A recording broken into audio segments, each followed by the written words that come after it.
Jai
Shila Prabhupada ki jai.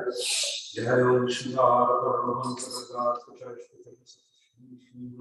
Shila Bhakti Siddhanta Saraswati Thakur.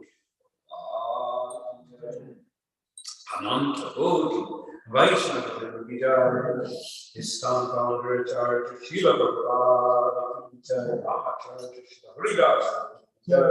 Prem se kaho Shri Krishna Chaitanya Prabhu Nityananda Advaita Gadadhara Gaura Bhakta ki jai. Shri Radha Krishna Govina Shamanda Radha Sunda Giri Govardhan ki jai. Shri Vrindavan ki jai. Shri Mayapura ki jai.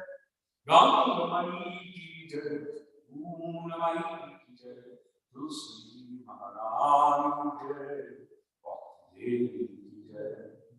Granthara Shila Prabhupada ki jai. Shila Prabhupada ki jai. Samveta Bhakta Vrinda ki jai. All glory to the all glory to the all glory to the all glory to Shri Guru. Glory to Shri Prabhupada.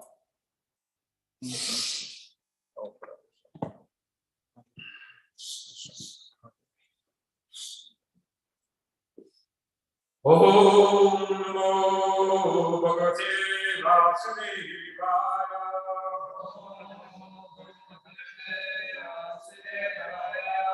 Om Namo Bhagavate Vasudevaya. Om Namo Bhagavate Vasudevaya.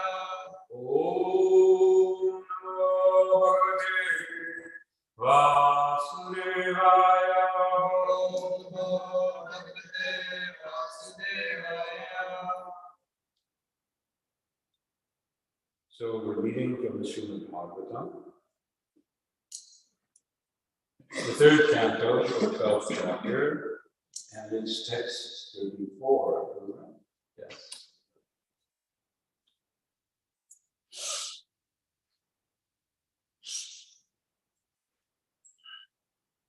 Kadachidhyayata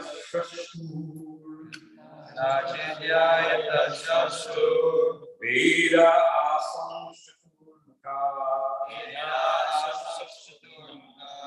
Katham shakshyamyaham lokam Samaveta yata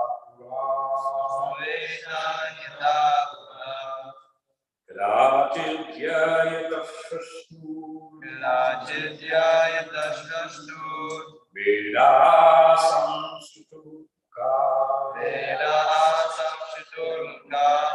Katham shakshyamyaham lokam Samaveta yata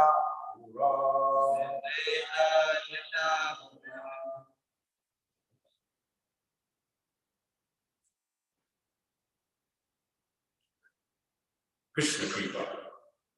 You are like seeker.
Please.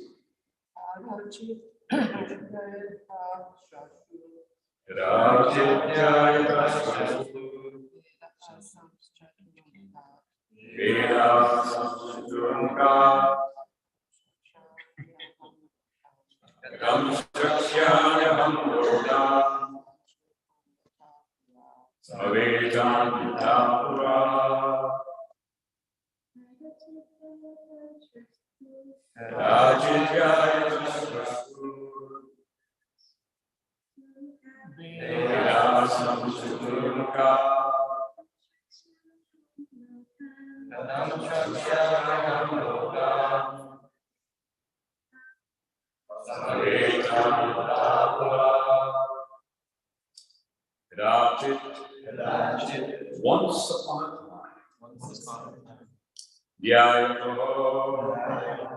while contemplating Krishna of Brahma, Vedic literature, Asam came manifested to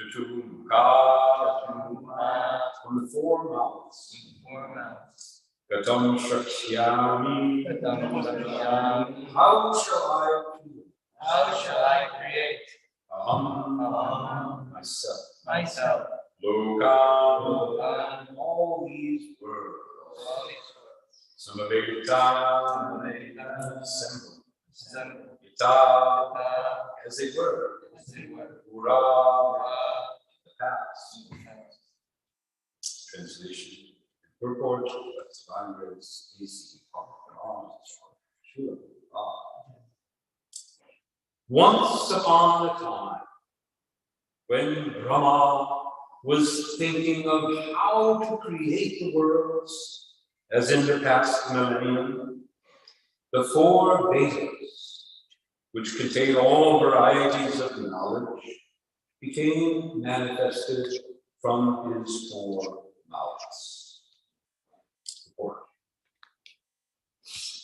As a fire can consume anything and everything without being contaminated, so by the grace of the Lord, the fire of Brahma's greatness consumed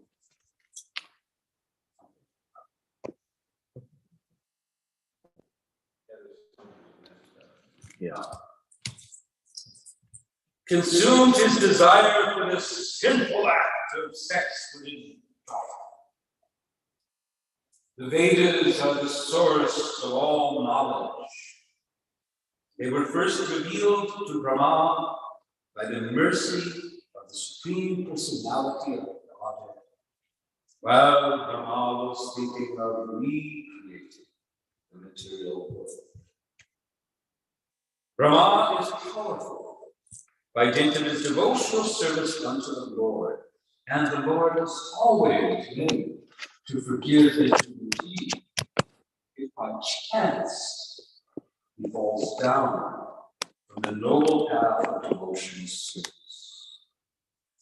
The Srimad Bhagavatam 11.5.42 confirms this as follows. Svaparamulam vajata priyasya tyakranya bhavasya paripareksha vikarma yashcho patitam katanchit Roti sarvam rivisam sanvishta. Any person who is engaged 100%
completed discussing time.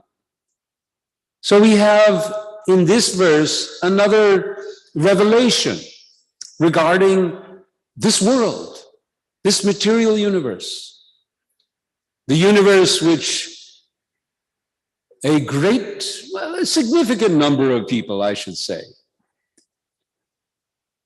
the people in this world who, in another yuga or another environment, would be considered the Brahmins, are now occupying the occupation of scientists and philosophers and various academics. And rather than turning to the Vedas for knowledge, these persons who have, you could say, the inclination or the propensity towards the Brahminical sphere of life or Brahminical occupation, have instead turned to a realm of speculation, scientific, so-called scientific investigation. And one of the deepest realms of investigation is the fundamental quality of this material world, the universe. What is it, that famous quote? The universe, everything, and the cause of everything. I'm sorry, my Hitchhiker's Guide to the Galaxy is lost somewhere. What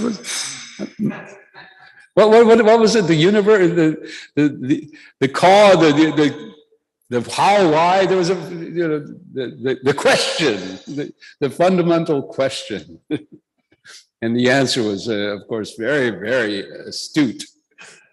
45, right? What was it, or 54? 42. Past life. I'm glad that no one knows here.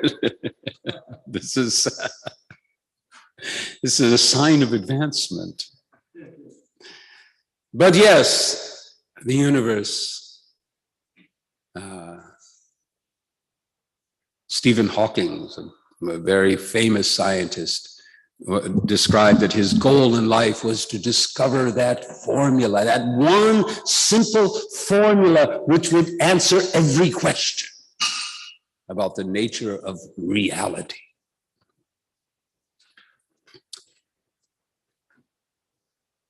So it's a burning question. Why does the Bhagavatam give us this information? Because we really want to know. We want to know. I mean, it's part of the human condition. Tato, Brahma, Jigyasa. We want to know the reality. We want to know Brahma, the greatest fundamental truth. Of course, we don't look to Brahma or Brahman, but we look to our minds and our intelligence to discover it.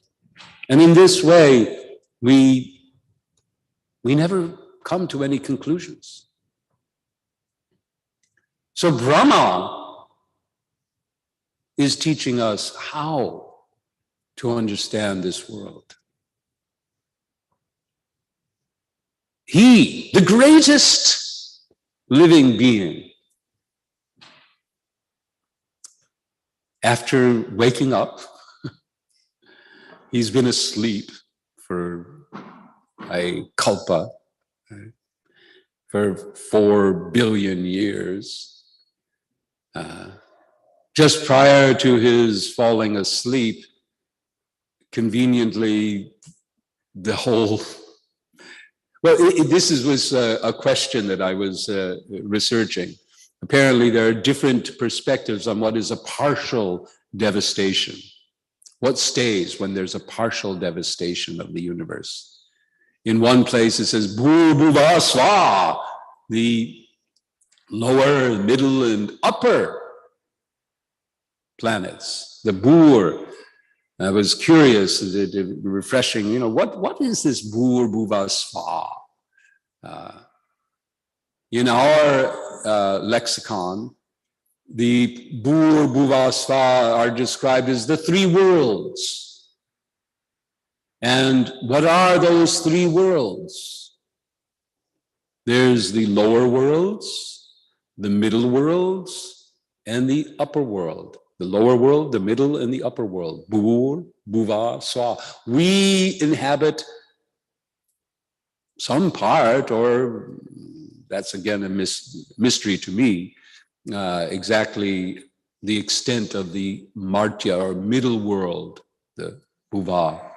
And there's the Sva, the Svarga, the upper, the heavenly world. How far does that go?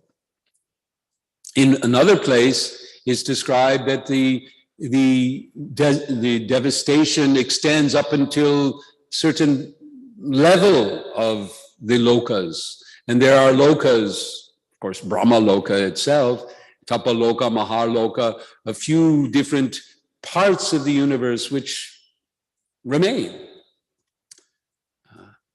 So we can stick with that one, that explanation, and reflect on Brahma's awakening after such a devastation. And now he has to recreate. Now it's interesting, the progression of what we've been hearing in this chapter, because we've already heard about creations. Brahma's already seemed to be active, but he has a problem. Somehow he becomes attracted to his own daughter, Vak. And thus he has to, he out of shame, and he gives up that body. Now he has a fresh body to pursue. We'll find later on some very interesting things about this in this chapter, which I look forward to hearing someone speak about. We'll find that in the next body that Brahma accepts, it's suitable for sex. Apparently the previous body was, I'm glad I'm not having to give that class, because it's described that Brahma's previous body was transcendental. So I leave that to whoever takes that verse. But this particular instance, and again, this verse is also interesting because it begins once upon a time. So we're not quite sure where in this narration we are. Is this subsequent to what just happened? Or is this another time? We don't know. But what we do here is that at this point, Brahma is going to manifest the Vedas. And why is he manifesting the Vedas? He needs the Vedas, apparently, because he's thinking, he's thinking how to create the worlds. How will I do this? As they were in the past, because he remembers that I was, awake yesterday, and we had a universe full of planets. And, I don't know if there's ever a description of I'm sure there must be some description of how this devastation takes place, because I think Shiva has some role and he starts to dance. And so somehow there's some unfolding of events towards the, Brahma's getting sleepy time. He's feeling asleep. He's going about to fall off to sleep. And just before he drops off, there's a big drama. And the whole universe burns up. So how he goes to sleep in that is quite interesting. I don't think I would be able to go to sleep after such dramatic events. And it happens every day too. So But I guess he gets used to it, and he just thinks, okay, now this is my, I mean, usually when we want to go to sleep, we put on a nice, calming, maybe some nice, white noise or something like that to just kind of calm us down and so on. But Brahma, he destroys, not he does, but Rudra, his expansions, or Shiva, anyway, I'm getting lost. But the whole universe is in fire and devastation, and somehow that puts him to sleep. And then he wakes up, and he's got to create the whole thing again. So first he has to get out the book. Not like us, when we want to assemble something, we've got a new toy comes and we just take it out and it's all in pieces, and and there's a manual over there, and we just leave the manual aside and we say, I can figure this out, right? And we start putting it together until, well, where does this go? And where does that go? And how does this fit? And what is this part? And then we go to the manual to figure it out. But Brahma is more intelligent than us. So he manifests the Vedas. He manifests the Vedas, which are described here as all varieties of knowledge. They manifest and they guide. The Vedas guide his creation. So that was my initial thought about this verse. But Srila Prabhupada goes into another direction, describing this very, very important principle of devotional life. The principle of Krishna's kindness and mercy, his paramashvarya. In another place, as I was reading here, that magnanimity, that kindness was described as Krishna's greatest quality. That his greatest quality is his unlimited kindness to all, and particularly his devotees. In this purport, Srila Prabhupada refers to a verse in Srimad Bhagavatam.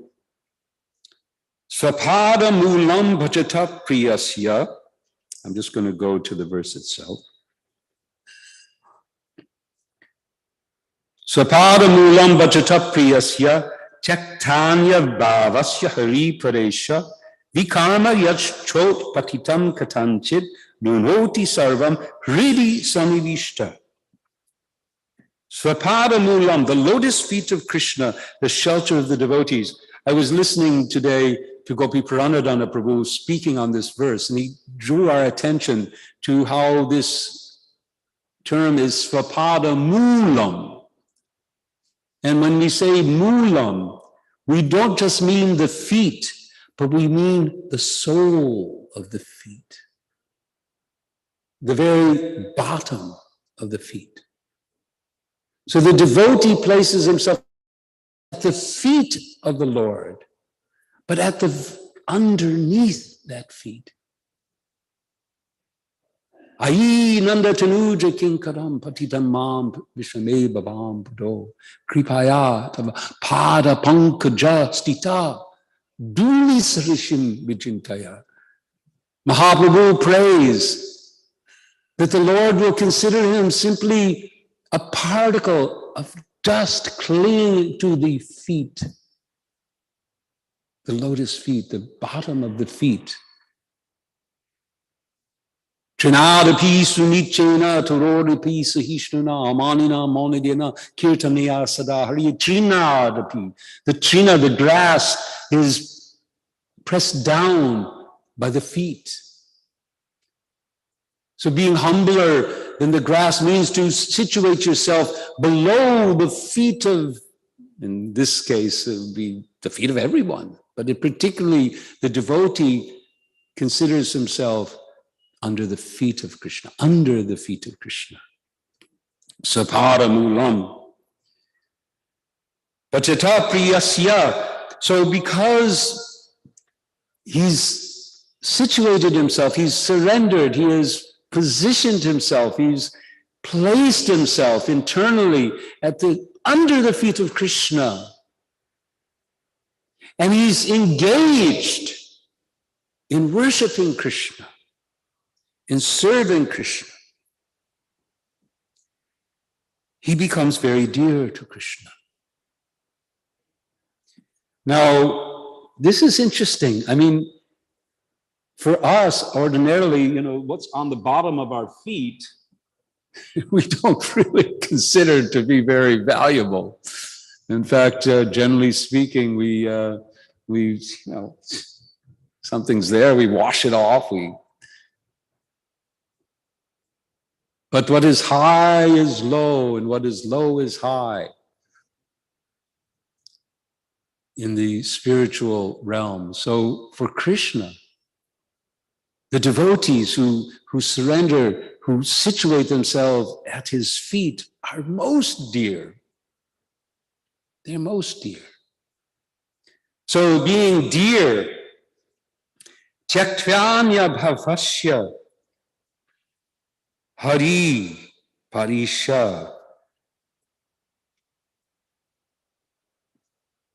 Because they have taken that shelter and given up all other engagements. Srila Prabhupada often talks about this, what we're describing here.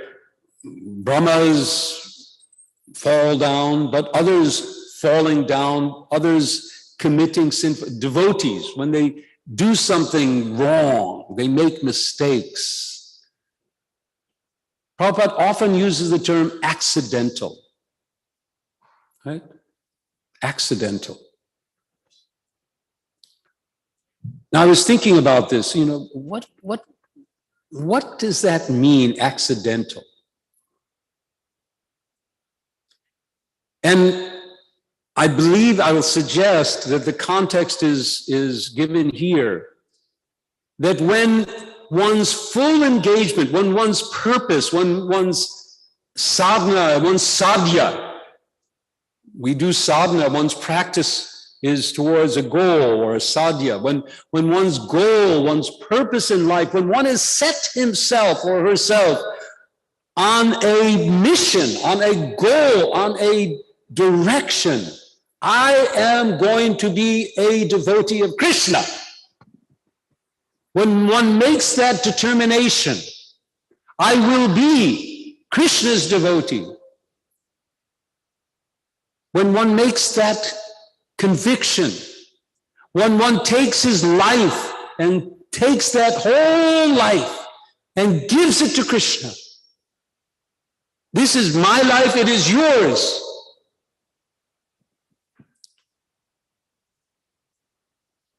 That mood of a devotee situates himself in a context, a platform that protects him. But it puts him in a place, Prabhupada often speaks of this, in battle.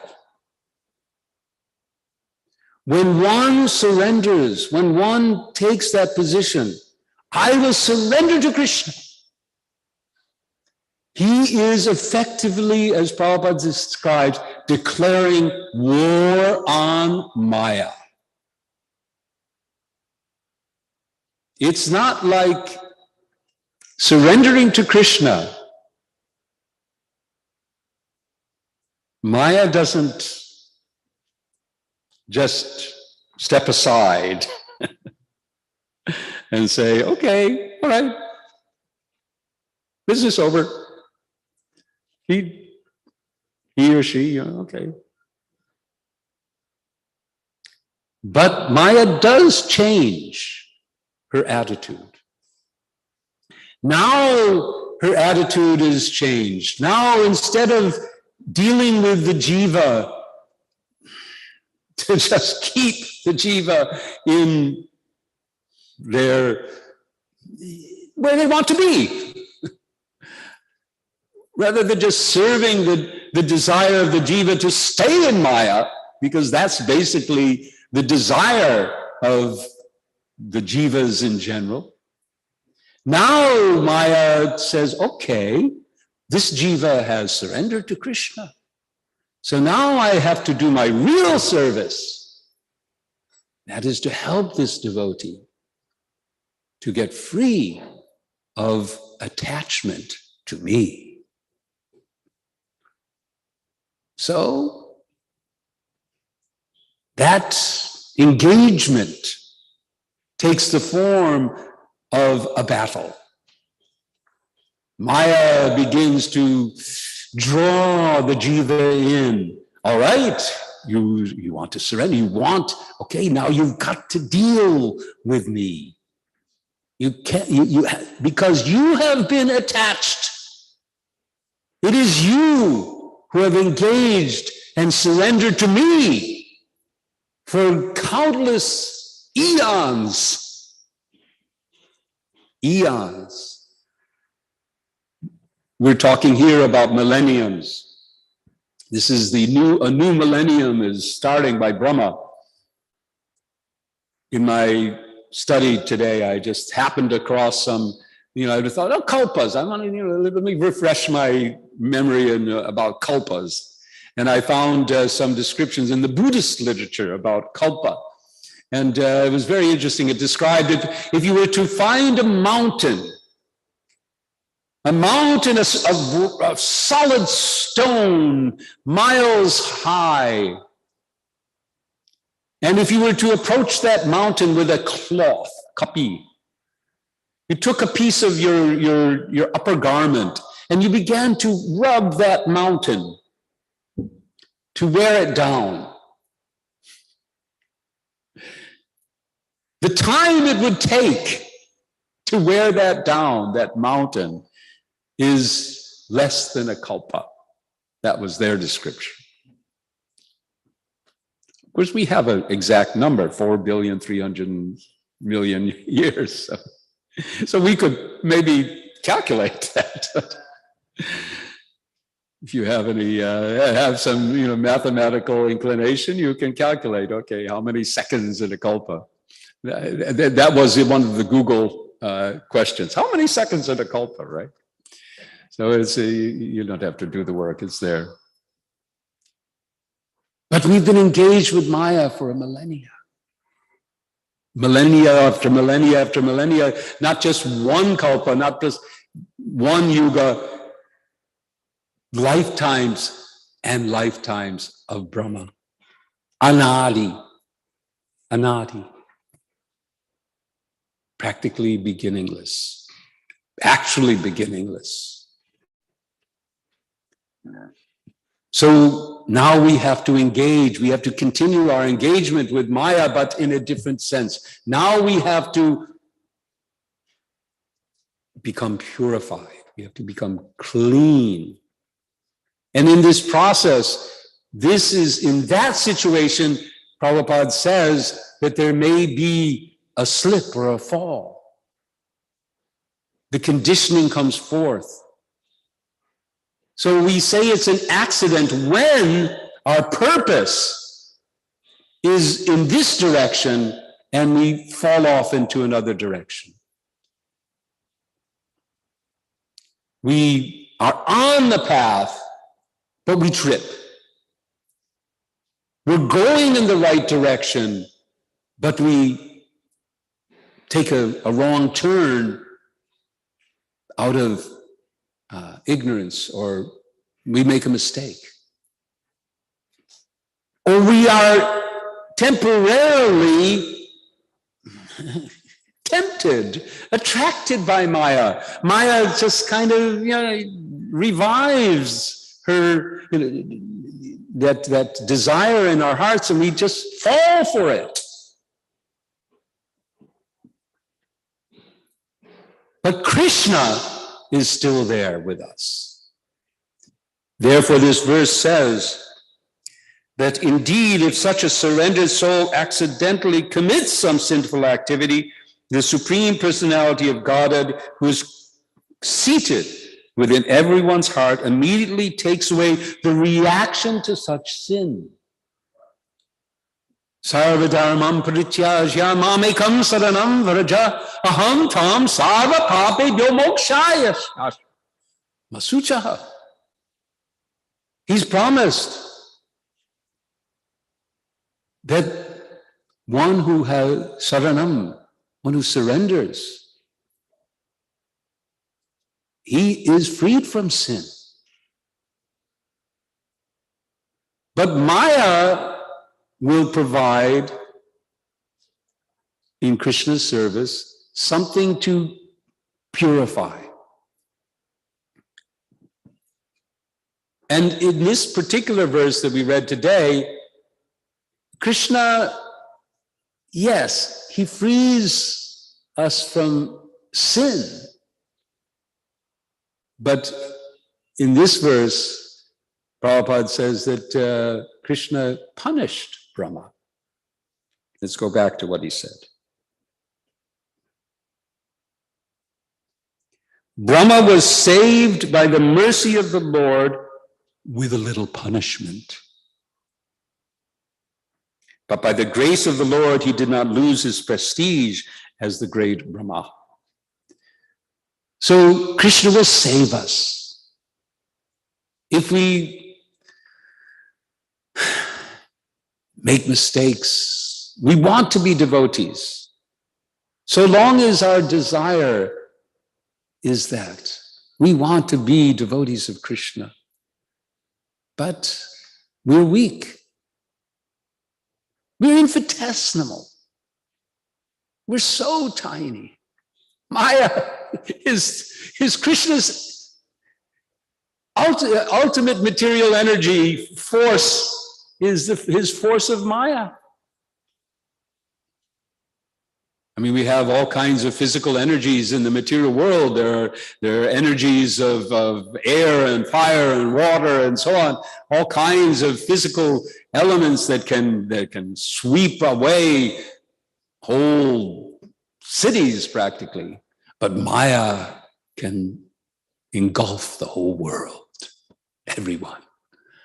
Maya is Krishna's strongest energy in this material world. And we are so weak. We're so infinitesimal. And we have been the surrendered servants of Maya anadi, without beginning. So, and now we are going to fight with Maya.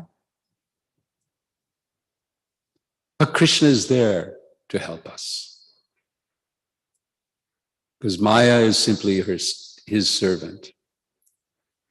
Now, another lesson that I think will come out of this narration as we're coming along, but is connected to what is described here, is the lesson of Gajendra.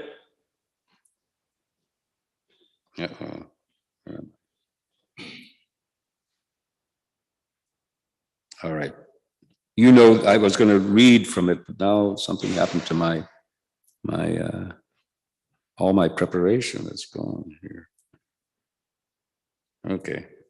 Anyhow, I don't remember the particular verse, but I'm sure many of you are familiar with the story.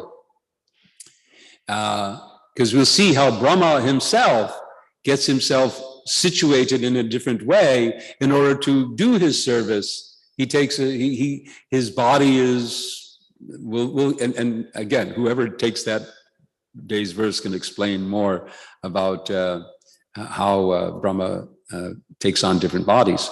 But in any case, we have the story of Gajendra, who also was at war. He was in a battle with the crocodile. But when he was pulled into the water, out of his element, he became weaker. And Prabhupada describes how important it is for devotees to situate themselves particularly in the proper ashram, so that they can continue their devotional service with more strength. And he also relates it to what is described here for Brahma, that in that situation, as a devotee, he maintains his honor, his respectability. Srila Prabhupada was concerned in our society that we apply this principle that has been applied here in the case of Lord Brahma, who had for him, extraordinary, slip. I mean, he's Brahma, and he's lusting after his own daughter. This is unheard of. And yet, as described here, by the grace of Krishna, the next morning, or some morning, it's also in some place I was reading that this particular incident of Brahma's lusting after his daughter is in some kalpa.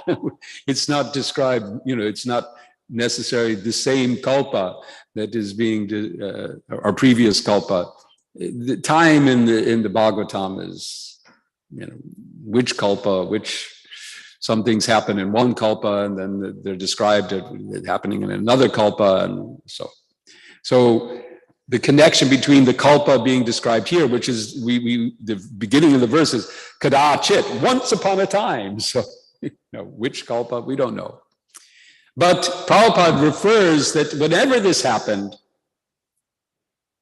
Krishna has saved him from it. Not only saved him from the sin or the reaction to it, because he already voluntarily gave up that body, but he saved him from the loss of standing, the loss of prestige. He's simply he's fully reinstated in his service. So Srila Prabhupada was very, very concerned that in our society we apply this same principle. There was an incident and again, this Gajendra story was related to this, where one of our very senior devotees, sannyasis, ran into some difficulty. His inclination for the opposite sex, for sex life, I should say, overcame him, and he abandoned his sannyas ashram. And devotees around the world, particularly leaders of ISKCON at this particular time, became very critical. They kind of, they more or less denounced him. I mean, I don't remember although I was present, it had something to do with my life too, but this person and so on. Anyway, won't get into the details. But Prabhupada was very concerned, because he said, now that you have degraded his name so much, now he'll be too embarrassed to return to service. And that was the case.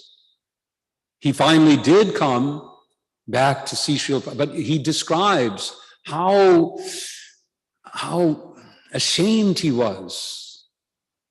And it was very, very hard for him, because the way that he felt on account of the way that his godbrothers had reacted made him feel like he was now he was fallen and worthless. But Srila Prabhupada, he reacted in a very different way. He quoted this purport of Gajendra. He said, and in the purport of Gajan, he describes this. In fact, maybe he wrote, it's possible that he wrote this purport after that. I don't know. I don't think so, but maybe, I don't know. Anyhow, because he describes the exact same situation, that one may even leave his sannyas ashram to be situated in married life, if that's what it takes to go on honestly with devotional service. And one should not be critical of those devotees and make them feel, yes, of course, they've made mistakes, but their position as a devotee should be honored as being dear to Krishna. Apichet sudaracharo bhajate mam ananya bhak. So these are some lessons that I thought we could take from today's verse. Perhaps, Maharaj, if you want to make any additional comments or. No, I don't have anything. But we have Krishna Kripa. Do I get a microphone? Yes. Yes, you must get a microphone.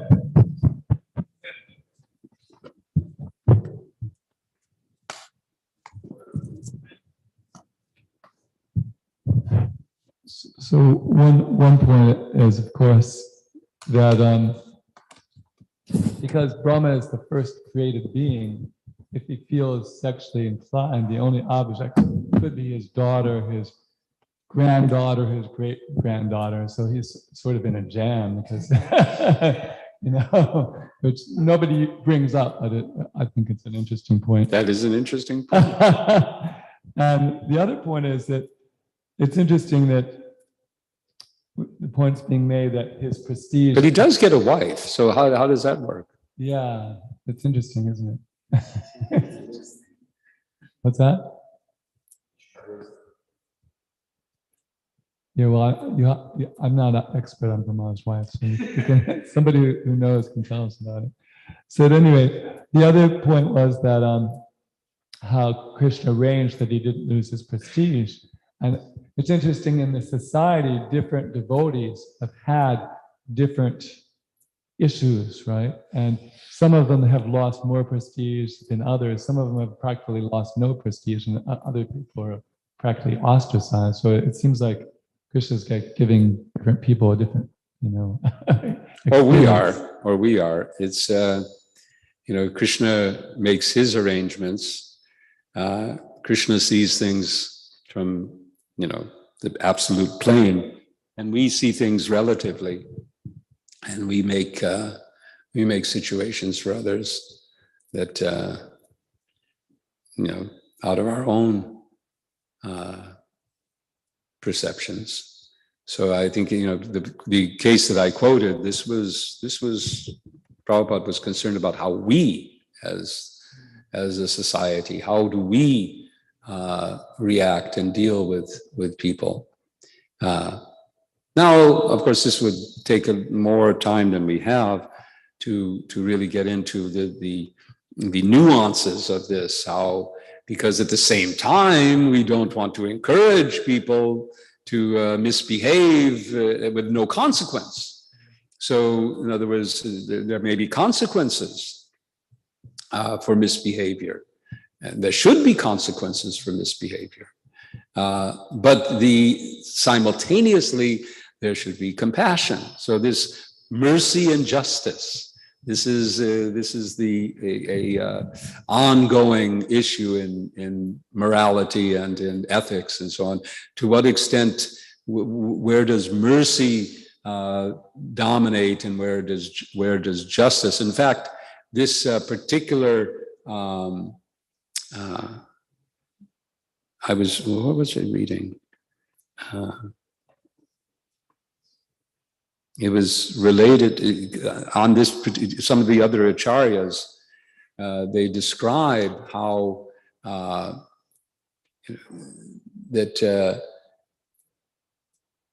how Krishna is freeing people from sin. Krishna is removing sin. But that's upsetting the universe. I mean, the universe is balanced based on karma and action and reaction. If someone gets away with it, then the whole balance is going to go off. So Krishna is the upholder of Dharma. Krishna is the source of Dharma. How can he play around like this? Well, the answer is priyasya. This term priyasya, he can because the devotees are so dear to him. They supersede his duty, his God business. And because they're his children, dear children, everyone is his child, but these children they're in his heart. Who was it? Yesterday we were at Kirtan, and one devotee was asking the question, where do you find Krishna? Where's Krishna? And he was responding, well, Krishna says that you'll find me in the heart of my devotees. So,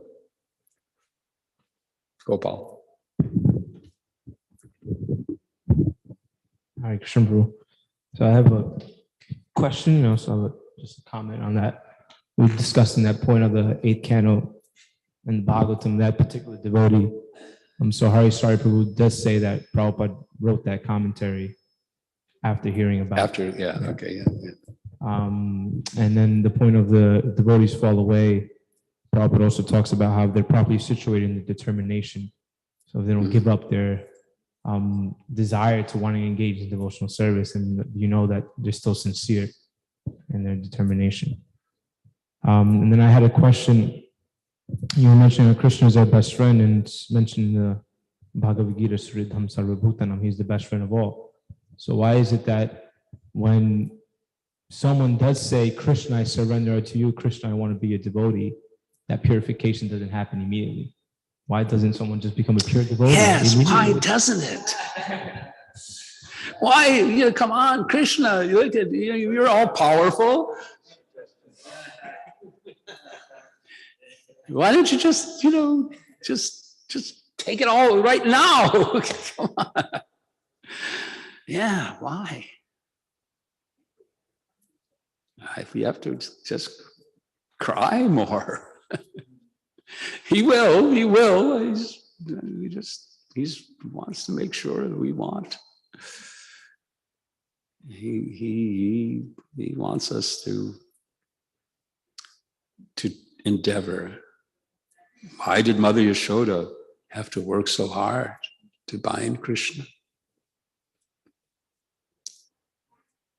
And even that endeavor was failed. It's only when Krishna, all right, now's time.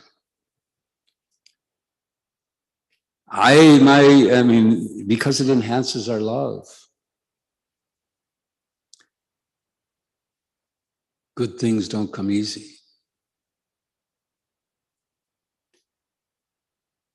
But yes, I often make that. Hey, come on, there must be some switch up here, I mean, we know that there are switches in the brain, right? I mean, people undergo surgery and so on, and parts are taken out, or they have a stroke, or something happens, and some part of the brain stops working, and their whole mentalities can change. Everything can change. So the brain, there is physical, and Krishna, can say, hey, just find that little switch in there that takes your eyes and points it whenever you see something, sensually desirable, and just turn it off.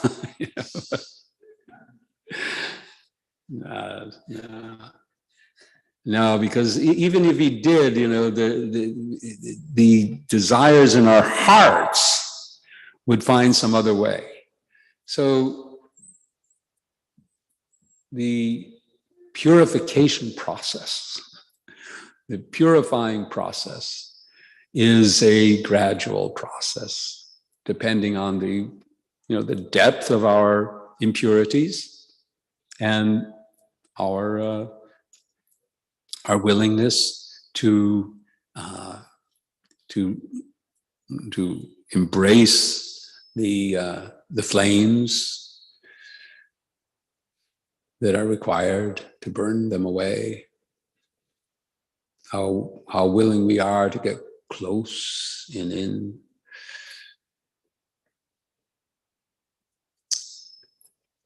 But we are assured that at the time of departing this world, that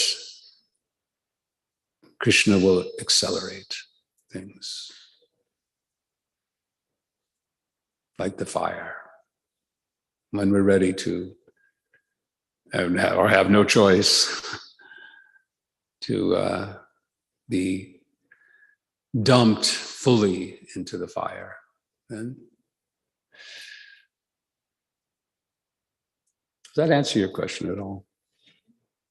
I mean, it's a question that I ask myself all the time. And maybe Maharaj has the answer. I'll add something and you all can give feedback if you think this is appropriate. We have sinful action and we have reaction to that sinful action. So if Krishna mitigated all of our karma, we would stop the sinful reaction. And but the process of sinning is a process of meditation on material desires. Dhyato vishayam pumsam sangasteshu pujayate. So we contemplate objects of the senses, we become attached, then we get angry, and the whole thing down there. We become lusty, etc. So the idea is to get us to change what we orbit in our minds. So if just the result was gotten rid of, we would still be orbiting the same thing. We'd still have the time. But because we're experiencing the negative reaction, we're reminded that this negative reaction is coming to me by the mercy of these material desires I had earlier, Yes. material contemplations that I did earlier. If we'd studied Bhagavad Gita, we know that the things are related in that kind of a sequence. So because Krishna doesn't remove all of our, what's it called? Prarabdha karma, the manifesting karma, he gives us an opportunity to suffer and remind ourselves that we need to get the chain earlier up in the progress. We need to change what we're focusing our minds on, because if we continually focus on the wrong things, we'll continually do the wrong thing, we'll continually have new karma. Yeah. So I think that's a part of it, that it's cleaning us at a more subtle level. Whereas if he just abrogated the karma right away, then we don't have anything in the earlier, we're not dealing with the earlier stages. We're not developing that tendency to watch what our focus is. We're not stopping our meditating on the objects of the senses. It's all lessons, teaching. Krishna is in our hearts. He's our best friend.